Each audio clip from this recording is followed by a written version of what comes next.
Yo, what is good, YouTube? Welcome back to another JC2K video. In today's video, we are going to be ranking the top 10 best Galaxy Opal cards in NBA 2K24 MyTEAM. This list does include some cards that are buyable and then some that are not. I do think it has a pretty good mix of some of the best cards in MyTEAM, though, and I am excited to make this video. So before we hop into it, if you haven't already, make sure you hit that subscribe button. Help me push towards the 25,000 subscriber mark on the channel. I upload every single day.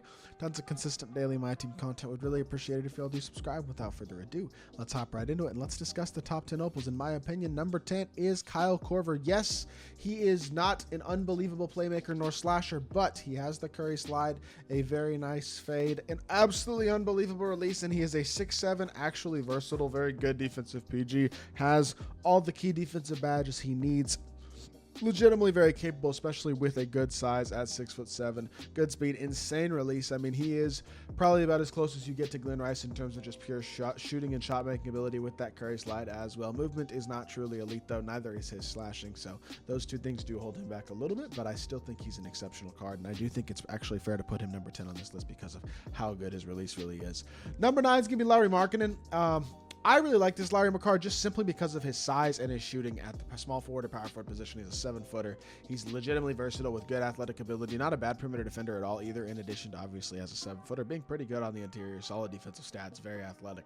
Great shooter, nice smooth release. Sigs could be better, but as a whole, I like the card. I don't think he's like a liability in any area at all, and I am a fan of what Lauri Markkanen gives me. I still use this card on my main squad right now, quite simply because my small forward position is not my strongest position. So I am using Lauri Markkanen still on my team, and he is a really, really good card. I have no complaints whatsoever.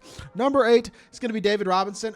Galaxy Opal D-Rob is really, really good, obviously. Does a lot of things very, very well.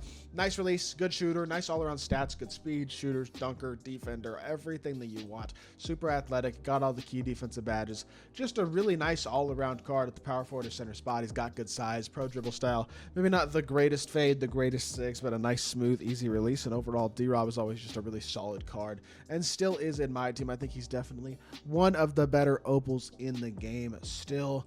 Number 7 would be Sean Marion, who is only 6'7", but has tray escape, a very smooth, easy release. Yes, it's not a pretty release, but it's a really easy one to shoot. 6'7" with a 6'10 wingspan, 93 speed, 92 3 ball.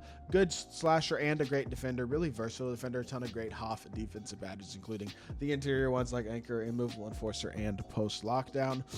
And I do think his release is honestly really nice. Having that tray escape is also kind of a big deal and really helps a lot. And overall, I think Sean Marion's definitely one of the best opal small forwards in my team. Easily.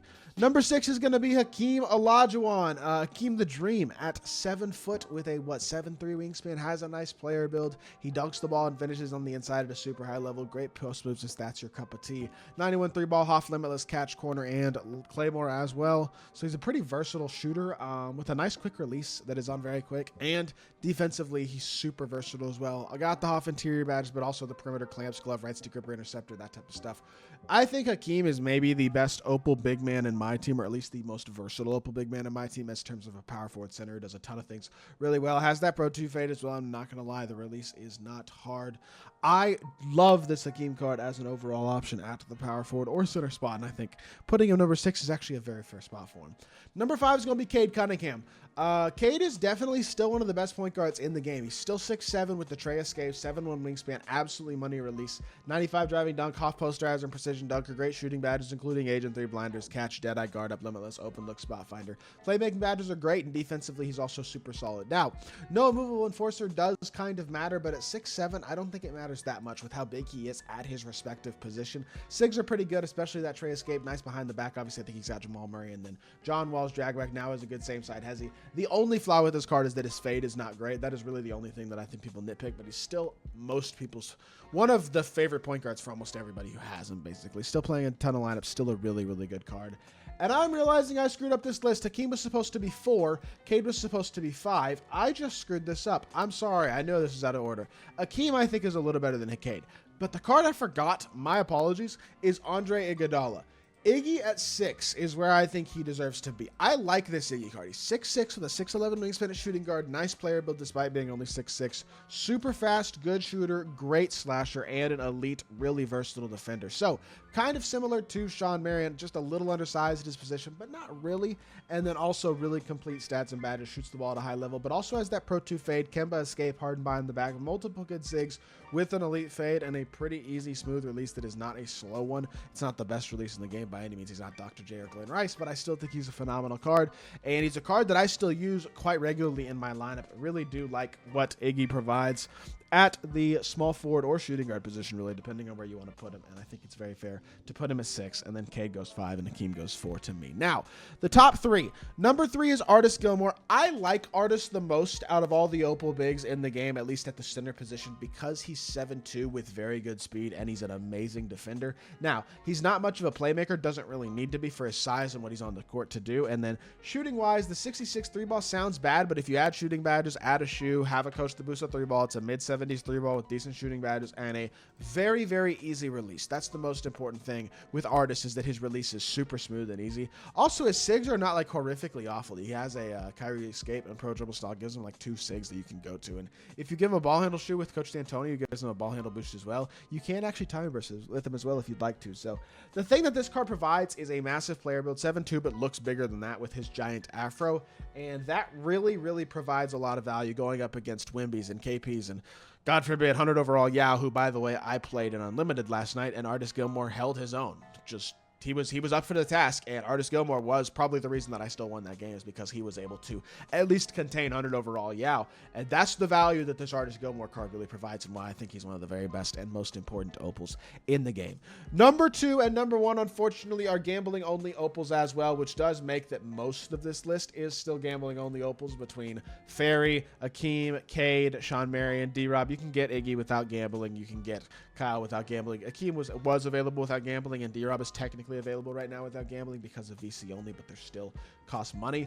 This Ferry card has not been made available outside of gambling only, which is unfortunate, because I think he's the best Opal small forward in the game for sure. He's 6'10" with a 7'2" wingspan, money release, versatility, has legit defense with anchor, brick wall, clamps, fast feet, glove, movable enforcer, rested gripper. The defensive perimeter pickpocket badges, the key block badges like clamps, fast feet, glove, rested gripper, and then the key interior badges, anchor, brick wall, movable enforcer, post lockdown. He probably has the 8 most important defensive badges in the game, in my personal opinion, for a lock to have. He's 6'10" as well, versatile defender. These defensive stats are just fine. 95 driving dunk, 97 3-ball, amazing shooting badges, elite fast release that very much replicates his 2K21 type release. It's one of the better releases in the game. Curry behind the back gives him the Curry slide. Steph's dribble style certainly isn't bad. His escape is decent, and his movement is overall super duper solid. Got half handles for days, speed booster, and blow by as well. Danny Ferry's a dog. He's one of the very best point guards, or shoots small forwards in the game, period, not just Opals. And if he was available, I'd be hard pressed not to buy him. I'm not going to lie, because this card is phenomenal. And then number 1, this should not come as a huge surprise, but the best Galaxy Opal in the game is still probably Ron Artest. This Artest card is just legitimately near perfect at the shooting guard position, because he's got incredible animations. He's a very, very good athlete. He's a super, super solid playmaker and an elite level shooter and an incredible defender. One of the best shooting guards in the game at 6'7" with a 6'10" wingspan. Has arguably the best fade in the game with Pro 2. One of the best shooting guard releases in the game. Trey escape, Jamal Murray behind the back, John Wall drag back, giving him pretty much the best sigs in the game. His dribble style could be a little better, but as a whole, he gives you everything you want out of a shooting guard at a super high level, and I think he's right there with the very best shooting guards in the game. So this list does include a lot of gambling only Opals, yes, but there are some good ones in here as well that are buyable. Artis and Kyle Korver. Hakeem's been buyable. D-Rob is now buyable for a few days. Laurie's free. You can get Iggy guaranteed from the Pro Pass. Like, there are attainable Opals in this game that are really, really good. This list doesn't even include other good Opals that are buyable, like a Gary Payton or an Arvydas Sabonis, and then obviously the other gambling Opals who you may have. There's some good other ones as well. So, as a whole, a lot of good Galaxy Opals in this game. Hope y'all found this video relatively interesting. If so, make sure you hit that like button, leave a comment, and subscribe. I'll be back with more 2K content very, very soon, and I appreciate y'all. Peace.